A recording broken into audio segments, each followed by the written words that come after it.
कौन है आप?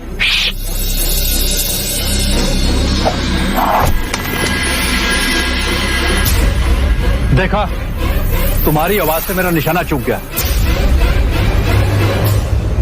आप एक सन्यासी होकर शिकार कर रहे हैं? ये तो स्वांग है, मैं एक शिकारी हूँ और साधुओं के वस्त्र इसलिए पहने हैं जिससे मैं शिकार को धोखे में रख सकूं। पर ये तो सही नहीं। इस तरह तो पशु पक्षियों का विश्वास साधु सन्यासियों से उठ जाएगा। आप साधु वेश का अपमान कर रहे हैं। इस अरण्य में जीवन निर्वाह के लिए कुछ तो करना ही पड़ता है। यदि मैं तुम्हें जीवन निर्वाह के लिए धन दूं, तो क्या तुम शिकार करना छोड़ दोगे? धन? तुम्हारे पास तो कुछ भी नहीं है, फिर भी यदि तुम मुझे धन दोगे तो मैं कुछ व्यवसाय कर लूंगा। पर उसके प्रतिफल में तुम्हें मुझे अपने ये साधु वस्त्र देने होंगे और मैं तुम्हें अपने वस्त्र दूंगा। वस्त्र? हाँ मित्र, मेरे ये वस्त्र रत्न जड़ित और स्वर्ण तार से निर्मित है। इन्हें बेचकर तुम अपना जीवन आनंद पूर्वक व्यतीत कर सको। ठीक है, पर तुम एक साधु के वस्त्र लेकर क्या करोगे? पशु पक्षियों का विश्वास जीतूंगा, उन्हें अपना मित्र बनाऊंगा।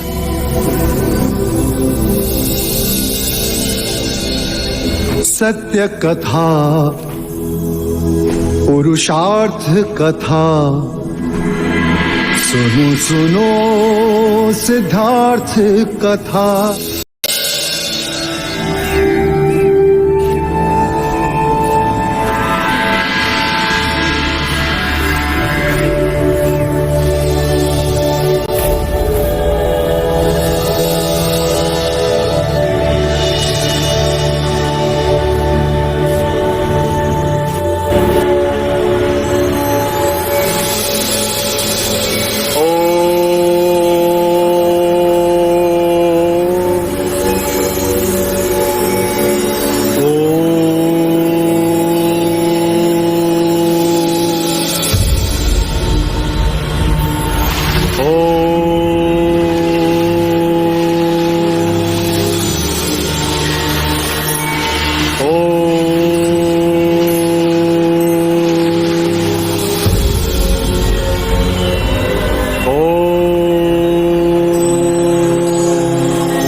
कौन हो तुम? मेरा नाम सिद्धार्थ है, मैं कपिलवस्तु से आया हूँ। यहाँ वन में क्या कर रहे हो? ग्रह त्याग किया है मैंने। कितने दिन टिकेगा ये ग्रह त्याग? जब तक ज्ञान पिपासा ना मिट जाए, जब तक प्रश्नों के उत्तर ना मिल जाए। क्यों, शास्त्रों का अध्ययन नहीं किया? अवश्य किया, पर मिथ्या लगे। ऐसा क्यों? क्योंकि उनमें उपाय है, कारण नहीं। प्रश्न है पर उत्तर नहीं। कहाँ जाना चाहते हो? गुरुवर्य अलार कलाम के आश्रम में। मैंने सुना है उनका आश्रम वैशाली के उत्तर में है। कई शिष्य हैं उनके। क्या आप उनके आश्रम का मार्ग जानते हैं? हाँ जानता हूँ, वो मेरे भी गुरु हैं। तो क्या आप मुझे उनके आश्रम में ले चलेंगे? अवश्य ले चलूंगा। तो प्रस्थान करते हैं, मुझे शीघ्र ही उनसे मिलना है। धैर्य रखो। हमारे गुरु कहते हैं उतावलापन मन की दुर्बलता है, धैर्य आदि सफलता और शेष आधा तुम्हारा पुरुषार्थ। आओ। तुमने सत्य ही कहा था मित्र, जब मार्ग चुन ही लिया तो पैरों को चलने का अभ्यास भी हो जाएगा। पर इतने वेग से भी आगे मत बढ़ना कि मैं पीछे ही छूट जाऊं। यदि ध्यान में भी इतनी गति पकड़ी तो अवश्य ही तुम मुझसे बड़े सन्यासी बन जाओगे।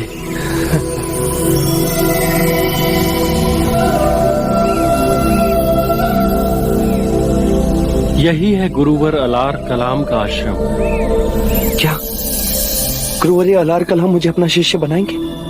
हाँ हाँ, क्यों नहीं, अवश्य बनाएंगे यदि तुम उनकी परीक्षा में उत्तीर्ण हुए तो। समाधि मार्ग में जितना उनका अध्ययन है किसी का नहीं।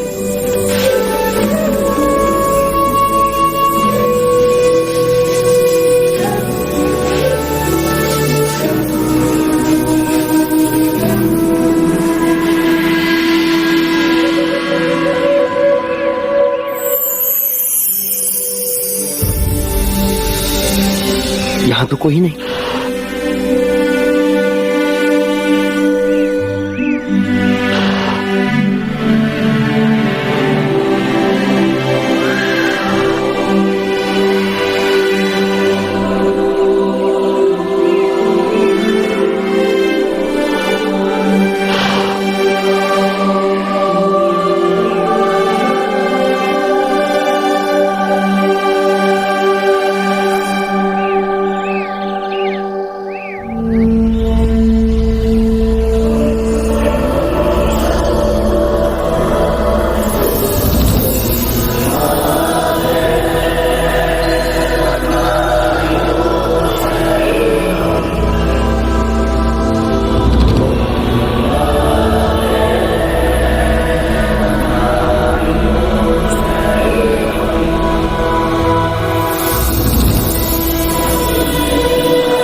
गुरुवर अलार कलाम।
सब कहाँ जा रहे हैं? वो सब अपनी अपनी जगह ध्यान साधना करने जा रहे हैं।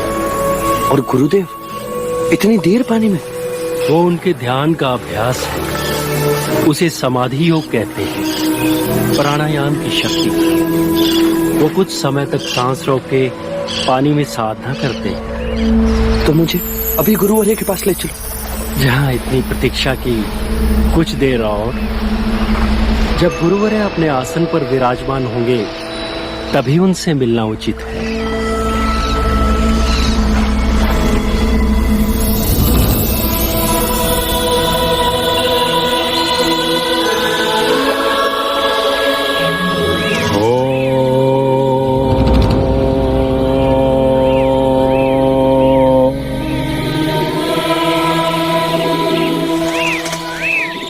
प्रणाम गुरुवर्य।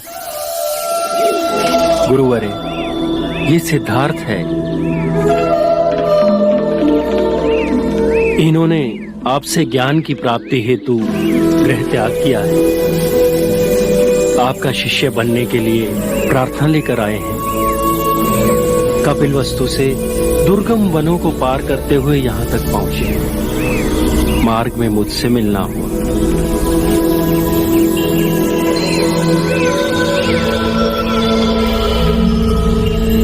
प्रणाम गुरुवर्य।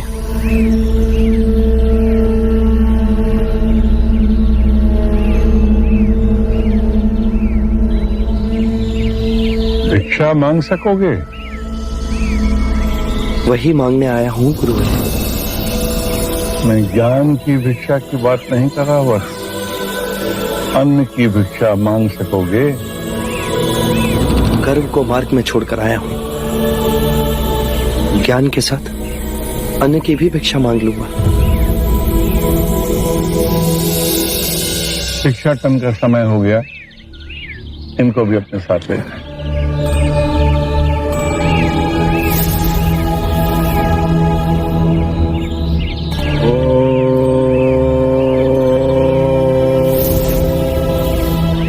गुरुवर्य ने मुझे अपना शिष्य स्वीकार नहीं किया। धैर्य मित्र, धैर्य।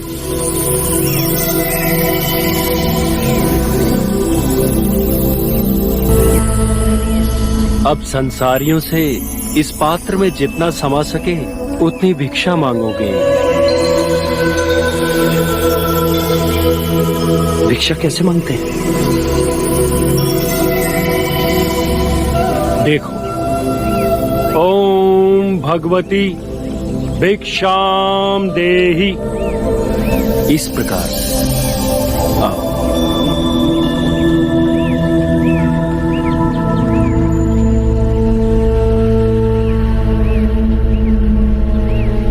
ओम भगवती भिक्षाम देहि।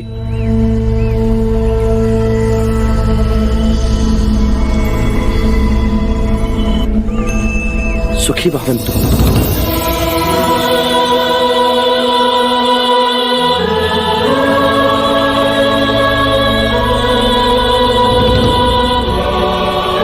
इतना आश्चर्य क्यों मित्र? पता नहीं कैसे मेरा हाथ आशीर्वाद देने उठ गया। ये स्वाभाविक क्रिया है। जब कोई आपको आदर देता है तब आपका अंतर्मन उसे आशीर्वाद देने के लिए सहज ही जाग उठता है। आओ।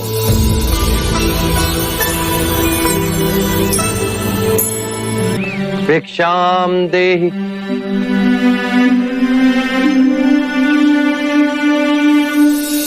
सुखी भवन्तु।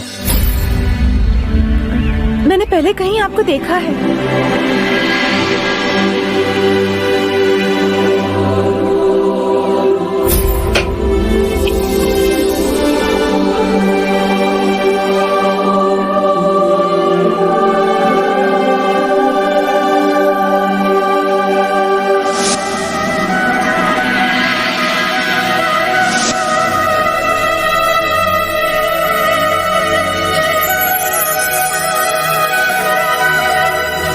आप तो कपिलवस्तु के युवराज सिद्धार्थ गौतम हो ना? शाक्य युवराज सिद्धार्थ गौतम? मैं आपके विवाह में देवी आम्रपाली के साथ कपिलवस्तु आई थी। पर आप भिक्षा क्यों मांग रहे हैं? भीतर चलकर भोजन करिए। देवी आम्रपाली ने जाना तो बहुत क्रोधित होंगी वो मुझ पे। देवी, मैं युवराज नहीं, भिक्षुक हूँ। मेरा भीतर जाकर भोजन करना उचित नहीं। मुझे क्षमा करें। आश्रम पहुंचने का समय हो चुका है।